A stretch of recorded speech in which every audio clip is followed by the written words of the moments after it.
তো finally guys আমি চুল আর দাড়ি আজ কেটে দিচ্ছি, কারণ বাড়ি থেকে বলছে যে তোকে পুরো পাগলের মতো লাগছে, চুল দাড়ি কাট। তো ফাইনালি আমি চলে এলাম বাবুদার পার্লারে। বাবুদা খুব সুন্দর আমাদের হেয়ার স্টাইল করে।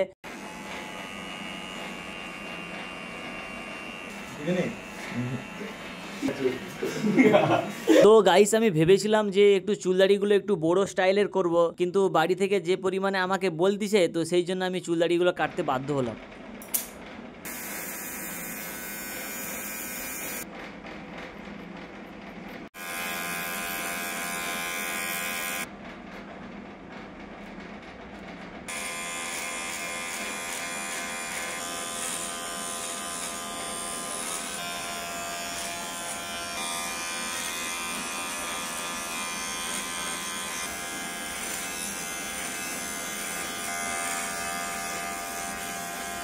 সো ফাইনালি গাইস আমার চুল দাড়ি কাটা হয়ে গেছে। আর সত্যি কথা বলতে বাবুদা খুব সুন্দর হেয়ার কাট করে এবং দাড়ির কাটগুলো করে। তো তোমরা যদি কেউ বাবুদার কাছে হেয়ার কাট করতে চাও, তো বাবুদার নাম্বারটা আমি ডিসক্রিপশনে দিয়ে দেবো। আর বাদ বাকি আমার হেয়ার কাটটা কেমন হয়েছে তোমরা জানাবে। আর সত্যি কথা বলতে আমার দাড়ি আর চুলটা আমি বড় করার খুব ইচ্ছা ছিল, কিন্তু পারলাম না।